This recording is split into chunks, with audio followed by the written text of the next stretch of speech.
Why did interstate construction divide 1950s American cities? Imagine driving down a highway and suddenly feeling like you're crossing into a different world.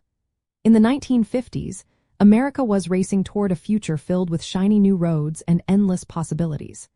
The government signed into law the Interstate Highway Act in 1956, creating a vast network of roads meant to connect every corner of the country.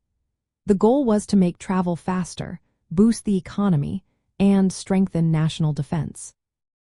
But while these highways promised progress, they also changed the face of American cities in ways many didn't expect.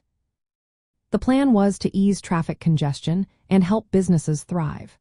City leaders thought that by building these roads, they could keep downtown areas lively and prevent people from moving out to the suburbs. They believed that smoother roads would keep the heart of the city beating strong. These highways became symbols of American innovation and the bright promise of the future. However, constructing these roads often meant tearing through neighborhoods that already existed.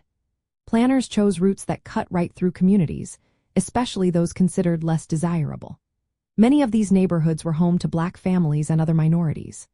Entire blocks of homes, churches, and local businesses were demolished to make space for the highways. The government used eminent domain to take private land, paying low compensation, and offering little help to families forced to move.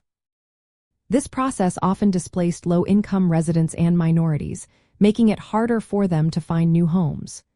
Redlining, a practice where banks refused loans in certain neighborhoods, made it even tougher for these families to relocate. As a result, many communities faced a double blow.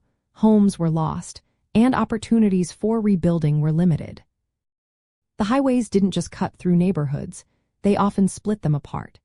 In some cities, highways followed old racial dividing lines, reinforcing segregation. In places like Birmingham and Nashville, the routes were designed along patterns set by earlier zoning laws that separated Black and white communities.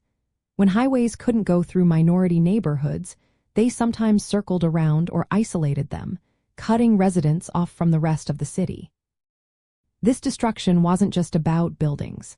These neighborhoods were centers of culture, commerce, and community life. When they were torn down, social networks and local economies suffered. The highways made travel easier for some, especially those moving to the suburbs, but they also made it harder for others to stay connected to their roots.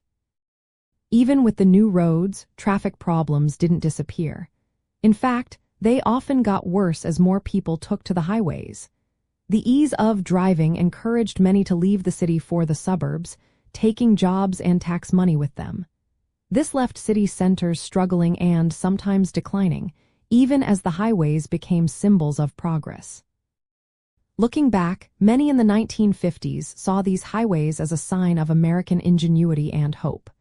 The sight of gleaming roads and the freedom of open travel brought feelings of excitement.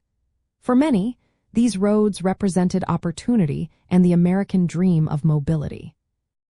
But this nostalgia often overlooks the cost paid by neighborhoods that were lost or divided.